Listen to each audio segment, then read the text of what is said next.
Achieving the perfect coffee comes down to two important factors: freshly roasted beans and optimal grind size. Let us show you how each of the grinding functions work on the Smart Grinder Pro. In just 5 simple steps, we'll show you how to prepare your Sage Smart Grinder Pro to grind beans for espresso coffee. We'll use the single-wall double-shot filter basket, optimal when grinding fresh coffee beans for espresso, which ranges in grind size from 1 to 30. Make sure you insert the right portafilter cradle size before inserting your portafilter into the cradle. The Smart Grinder Pro comes with 2 cradle sizes, 50 to 54 millimeters and 58 millimeters. We'll use the 58 millimeter. Once your portafilter is set in position, press the Shots Cups button to select how much ground coffee you need. For espresso, the maximum number of shots with the cradle inserted is 2. But you can select up to 5 shots when the grind container is in place. Rotate the grind amount dial to adjust the grind time for your desired dose. By increasing the time, you'll increase the dose, and decreasing time will decrease your dose. Now to select the grind size. When making espresso, we recommend 12 as a starting point, then moving the grind size dial between coarser and finer to adjust the flow of espresso as required. Oh, and if in future you notice the grind size dial feeling a little tight, simply press the Start, Pause, Cancel button to run the grinder while simultaneously turning the grind size dial. This purges caught coffee grounds from between the burrs. And finally, press the Start button, or momentarily push the portafilter handle in and release it. After a few seconds, hit the Pause button so that you can settle and collapse the coffee in the portafilter. Press the Pause button again to continue with the remaining grind time.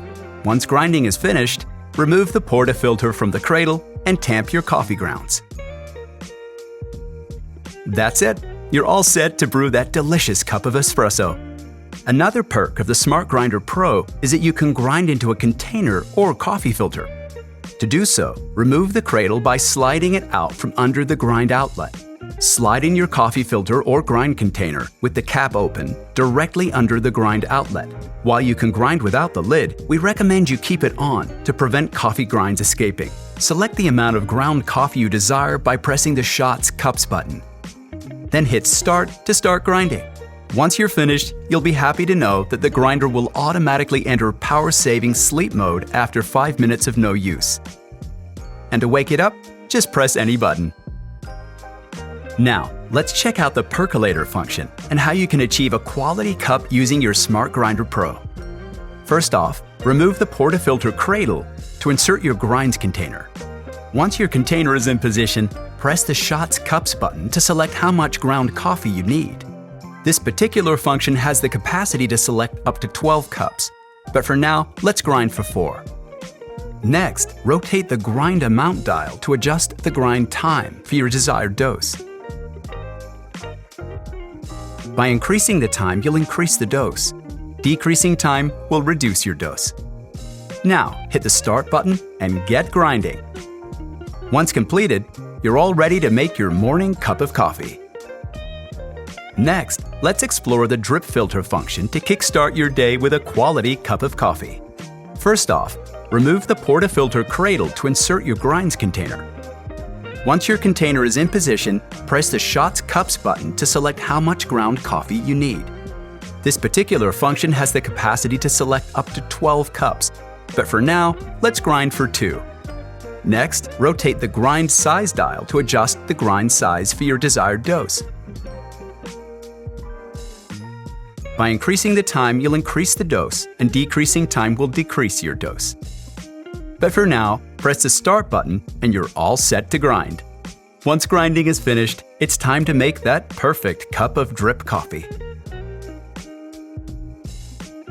To master the plunger, we recommend you heat water using a temperature kettle to 93 degrees Celsius, which is the ideal temperature for brewing coffee. Remove the cradle and insert your grind container. The grind size range for plunger is 55 to 60, but let's set your grind size to 58 to start. Select the number of cups you're brewing and adjust the amount of coffee to suit your preferred brew strength. Now, start grinding. Once completed, pour your ground coffee into the plunger. Fill the plunger with the heated water and pour using a swirling manner. This ensures the ground coffee is evenly soaked. The bloom should reach the top of the plunger vessel like so. Don't add the plunger just yet. Set your timer for 4 minutes. Next, break the crust of the bloomed coffee using a spoon. Insert the plunger and slowly press it down to avoid spillage. If you notice resistance, pull the plunger up slightly and press down again. There you have it. Too easy. And now a delicious cup of plunger coffee awaits you. Go on, grab your cup.